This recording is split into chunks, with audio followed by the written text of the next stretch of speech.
is convergent or not. Now let us look at this theorem, which says that if you are given the infinite series AK, and if you are also knowing that the series is convergent, then this theorem says that if the series is convergent, then the sequence of terms, that is AK, is also convergent, and moreover the limit of the sequence is actually equal to 0. Now here for proving this we will actually use the definition of Cauchy sequence that we had seen. We had also seen in Kataria sir's topic, that is in the topic of sequence, that we have that a sequence is convergent if and only if it is a Cauchy sequence. So we will use that property and try to prove the stated theorem. So let us start with an arbitrary epsilon. Now we know that the series is convergent. So by definition, its partial sum sequence, which we call as usual by Sn, is convergent. So since it is convergent, actually it is Cauchy. Okay, and because of Cauchy nature, I have that this summation j is starting from n plus 1 up to n plus 1, that is nothing but the n plus 1th terms modulus is actually less than epsilon. What I have done here is that in the definition of Cauchy sequence, which we had seen, we had two natural numbers n and m, which were greater than or equal to n0. Here I have specifically taken one natural number to be n, and the next one I have taken to be nothing but n plus 1. So if I now find the subtraction Sn n minus Sn plus 1, then it will result into the summation that is written here in the first term of the equation, that is on the LHS of the equation, and that is why I have that for all n which are greater than n0, modulus of an plus 1 is less than epsilon. But what I wanted was that I wanted to prove that modulus of n is less than epsilon for all n greater than some natural number. So I have nothing to worry about. I just go one step ahead, and I will take my natural number to be nothing but equal to n0 plus 1. So for all those natural numbers, I have now that modulus of n is less than epsilon.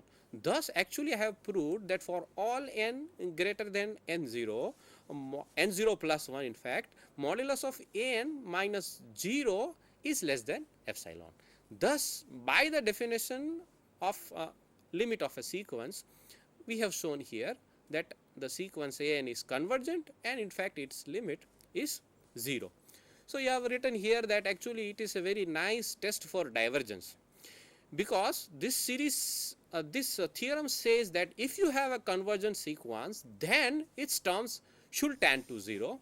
So that means if you have a series, and if its terms don't tend to 0, whatever they may tend to, they may be not tending to any term, but if they don't tend to 0, then the series cannot converge. So let us look at a very simple example. We are given the series k square plus 1 upon k running from 1 cell infinity. We can conclude that this series is divergent, because see what is the kth term. Kth term is k square plus 1 upon k. So on simplification I will get k plus 1 upon k.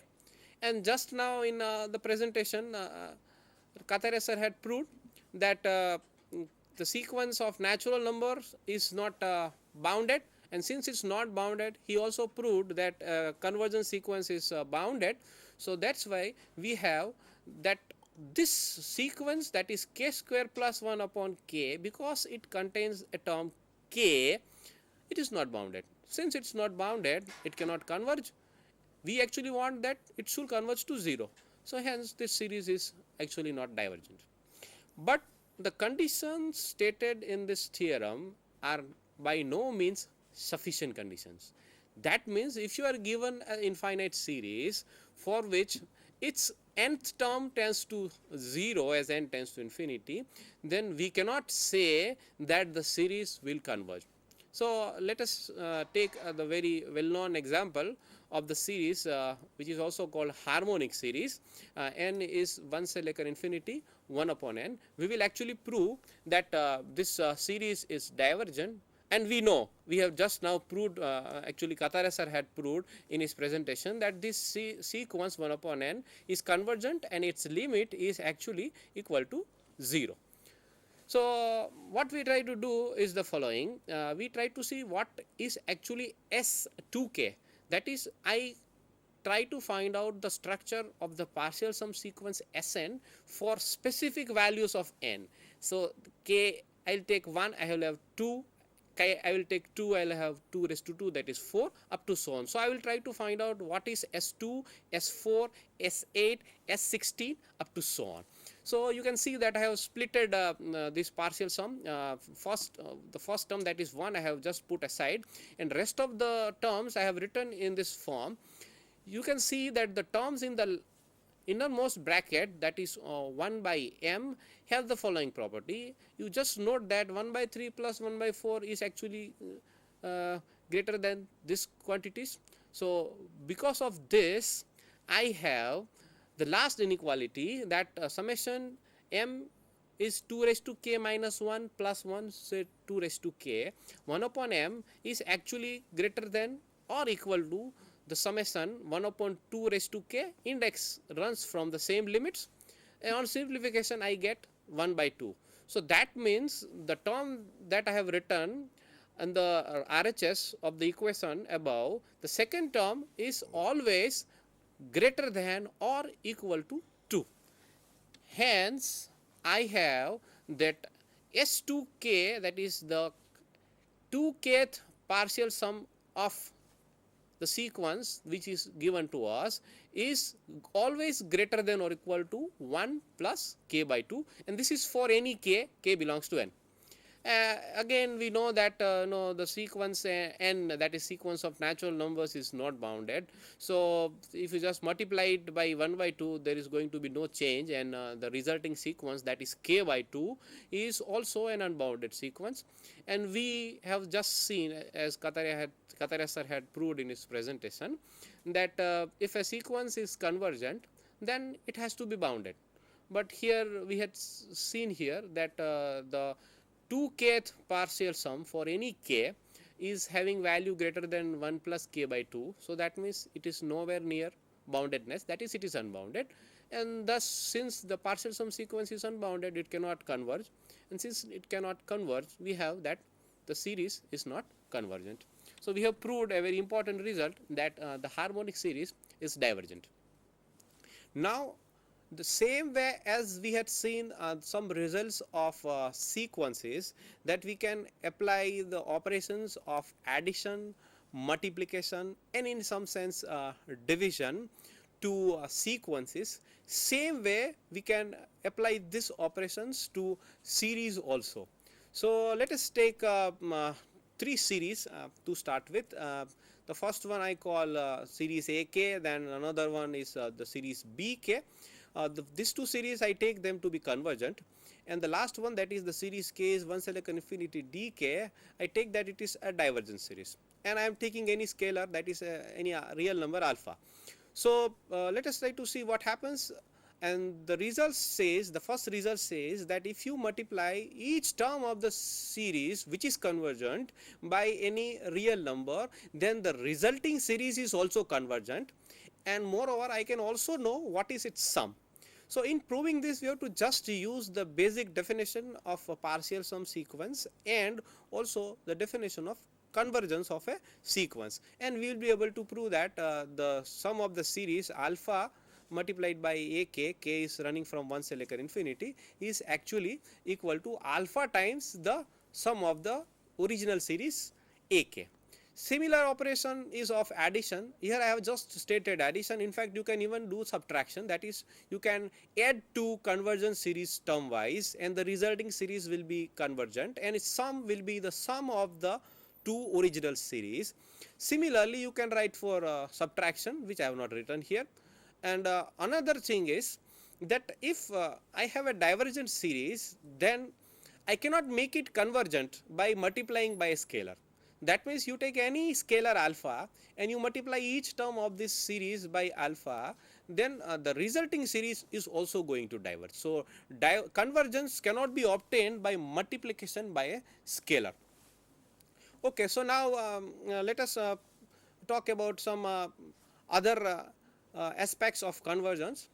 Here we had seen that in the previous result that we were able to add two series term wise if both of them were convergent.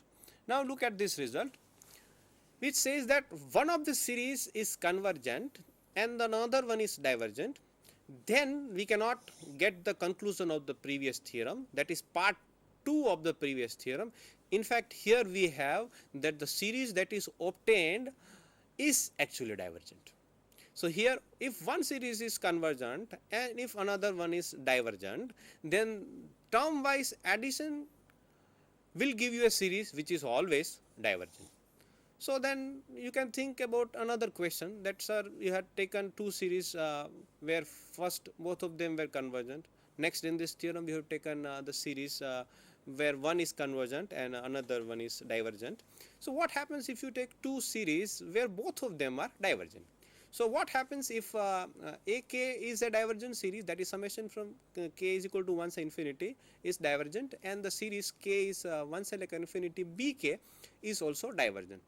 Let me tell you that here you cannot say anything about convergence as far as this type of series are involved. For example, consider the series AK is equal to 1 by n and BK is also equal to the series 1 by n.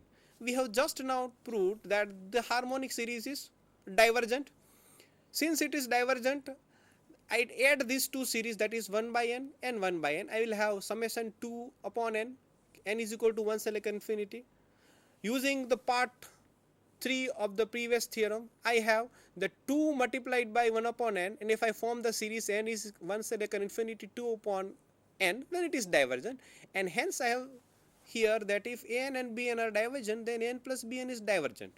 But if I make a slight change and if I take an equal to 1 by n and bn equal to minus 1 by n, then again the series n is equal to 1 select infinity 1 upon n and minus 1 upon n, both of them are divergent. But if I add them, I will have the series 0. That means all the terms of the series are 0, and hence I have that an minus bn is actually convergent.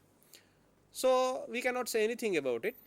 But using this theorem, I have that summation k is equal to 1 select infinity 1 by 2 raised to k, and actually there should be 3 raised to k here. 3 raised to k is a divergent. I have just used the previous theorem. Okay, important aspect here is absolute convergence. We had just seen in the topic of sequences that a sequence, if it is convergent, its terms obtained, if we take another sequence which is obtained by taking the absolute value of all its terms, then it is not convergent. But here sometimes it is not convergent, but here we have that if you have an infinite series, then if it is absolutely convergent, then it is convergent. So we just now recapitulate what we had seen in the topics of sequence and series. We had started with a basic definition of sequence, then we had seen what are the types of sequence. Major types are increasing sequence, bounded sequence, and then we had defined what is a convergent sequence. We had also seen that limits of sequence, if they exist, are unique. We had seen what is actually a Cauchy sequence. We had just touched the aspect of Cauchy criterion, and in the topic of series, we had seen that what is actually definition of a series, then how do we say that the series is convergent, and some examples of series we had seen. We had touched the important aspect that the harmonic series 1 upon n is divergent. We had also seen that algebraic operations of addition and multiplication, algebraic operations of addition and multiplication by a scalar can be performed with the terms of the series. And we just have seen that what is absolutely convergent series. With this I thank you, and we conclude this topic of infinite sequence and infinite series.